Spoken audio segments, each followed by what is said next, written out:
자, 이제 5장으로 넘어가서요. 이제 예수 그리스도 사건을 통해서 하나님과 관계가 회복된 사람, 한마디로 의롭다함을 받은 사람, 이 사람은 이제 하나님과 화평된 삶을 누려야 된다, 이렇게 이야기를 합니다.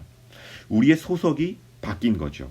이전에는 사단이 우리의 대장 노릇을 했기 때문에 우리가 사단에게 어쩔 수 없이 순종했지만, 이제는 소속 부대가 바뀌어서 순종해야 될 대상도 바뀌었다는 거예요.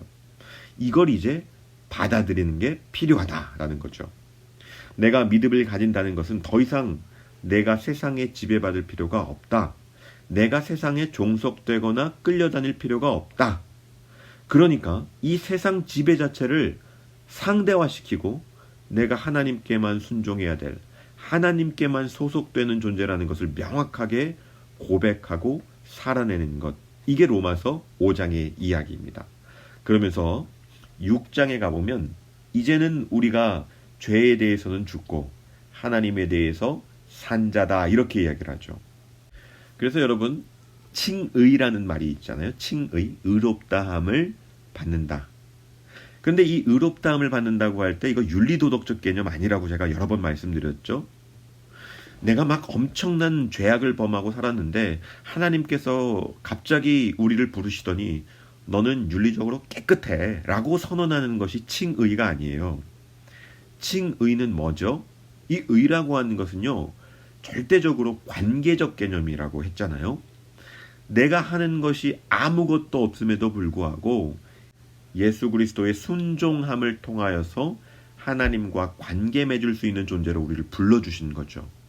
하나님과 올바른 관계 안에 있다고 우리를 인정해 주시는 것, 이게 칭의입니다. 그래서 7장에 계속 들어가다 보면 계속해서 우리가 그 죄의 지배에 있을 때 어떤 삶을 살았는가를 계속 질문합니다.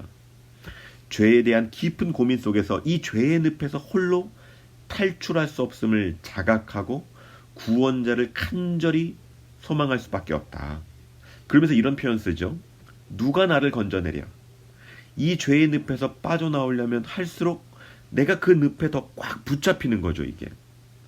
그래서 나 홀로 이 죄의 늪에서 탈출하려고 무지무지 애를 써봤는데, 의롭게 살려고 무지무지 애를 써봤는데 스스로는 돌파할 수 없다라는 한계를 깨닫고 이제는 내 존재 바깥에서 구원자를 찾는 거죠. 그래서 자신이 피조물다운 제한성과 유한성을 지닌 존재임을 깨닫는 것이요, 사실 구원으로 가는 지름길입니다.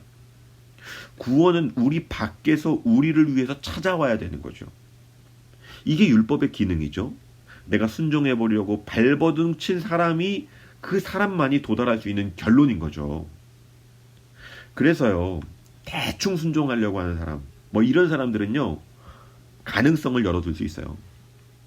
내가 한번 기도 세게 해봐야 되는데 못 해봤어요. 하나님 말씀대로 열심히 살아보려고 했는데 살아본 적이 없어. 그러니까 가능성이 좀 있는 거 아니야? 라는 착각을 하는 거죠. 여러분, 정말로 우리의 힘으로, 우리의 의지로 이 땅에 유토피아를 탄생시킬 수 있을까요? 하나님을 온전히 기쁘시게 할 수 있을까요? 못하죠. 해본 사람은 압니다. 우리 안에 죄성이라고 하는 것은요, 죽여도 끊임없이 살아나는 불사조 같은 거거든요. 내가 어제까지 하나님과 너무너무 좋은 관계를 맺었다고 해서 오늘 내가 그 관계를 지속하는 것이 아닙니다. 신앙은 저축되지 않는 거예요. 오늘 내가 아침에 눈을 뜨잖아요. 그럼 또 하나님과 새로운 만남이 시작되는 거예요. 또 나를 넘어뜨리려는 시험이 도사리고 있는 거죠. 나를 지배하려고 하는 세속의 힘들이 도사리고 있는 거죠. 그러니까 오늘 나는 또 하나님과 손을 잡아야 되는 거예요. 오늘도 내가 하나님만이 나의 주인이라고 하는 것을 담대하게 고백하면서 의지적으로 하나님께만 순종을 드려야만 되는 겁니다. 이게 너무너무 어려운 거죠. 피조물로서의 한계, 이 죄의 늪으로 탈출할 수 없음, 이것이 하나님의 도움이 절적으로 필요하다라는 이 고백하는 데까지 나아가게 되는 것이고, 이때서 비로소 우리의 구원이 시작하게 되는 것이죠. 바울은 이것을 계속 강조하고 있습니다. 예수의 죽음이 나의 죄를 대속하는 죽음이라고 믿는 자를 하나님은 의롭다고 하신다. 아담과 하와가 선악과를 따먹으면서 스스로 하나님이 되고자 하고 하나님의 말씀을 자기 인생의 중심을 두지 않고 자기가 인생의 왕이 되었던 그 죄의 역사로부터 나도 영향을 받았다. 나도 자유롭지 못했다. 그 한계 안에 내가 머물러 있었다. 그런데 예수 그리스도의 죽기까지 하나님께 대한 순종을 통해서 우리가 하나님과 깨어졌던 관계가 회복됐다. 그리고 하나님이 다시 우리를 당신의 백성과 자녀로 불러주시고 초대하셨다. 내가 한 것이 아무것도 없음에도 불구하고 그리스도의 순종, 그것을 보시고 나를 하나님이 너와 나는 온전한 관계야 라고 인정해 주셨다. 이것을 믿음으로 받아들이고 더 이상 죄의 지배에 받는 사람이 아니라 하나님과 온전한 관계 안에 머무는 하나님의 백성답게 삶을 살아가라. 이게 1장부터 8장까지 바울이 계속 강조하고 있는 내용인 겁니다. 어떻게 보면 굉장히 단순, 명료한 거예요. 이 믿음의 길에서 무수히 많은 이방인들이 하나님의 백성이 되는 은총을 누린 거죠. 그러면 이제 당연히 이런 질문이 나오는 거예요. 그럼 이제 유대인들의 운명은 어떻게 되는 거지?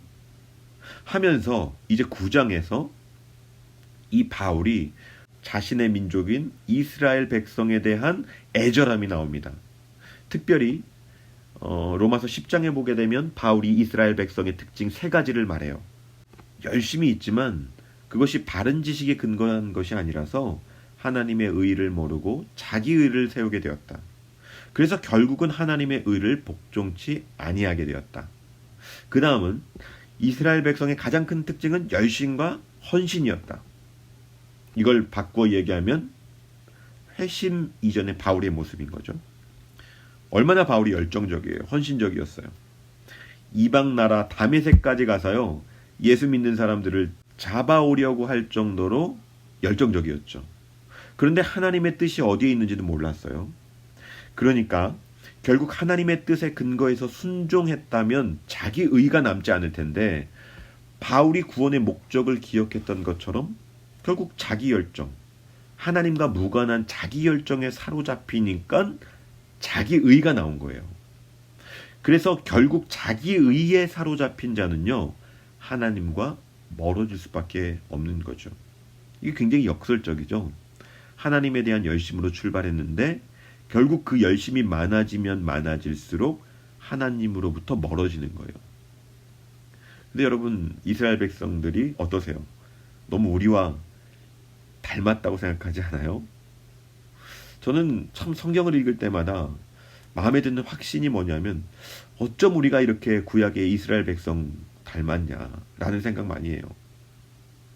그러니까 우리가 이 바울처럼요, 놀라운 회심의 사건을 경험하지 않으면 우리도 이스라엘 그 백성의 민족의 운명이 나의 운명, 우리의 운명이 될 가능성이 너무 많다. 이런 생각이 듭니다.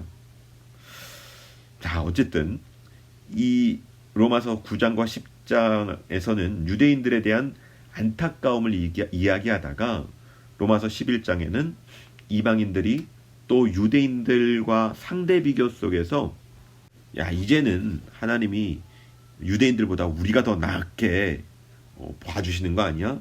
라고 하면서 어떤 비교 우위에 빠질 것을 또 경계시켜요. 그러면서 하나님은 유대인을 완전히 버리신 게 아니다 라고 말하면서 접붙임에 대한 이야기를 하는 거죠. 원래는 너희가 돌 감람나무였는데 너희 이방인들을 그 이스라엘 백성의 나무, 하나님의 백성의 나무에 접붙임한 거다. 그런데 원래 그 나무 가지였던 이스라엘이 다시 돌아와서 접붙임한다면 이게 얼마나 쉬운 일이겠느냐라고 하면서 이스라엘 백성에 대한 비교 우위에 빠지지 않도록 이방인들에게 또 경계를 시키는 것이죠.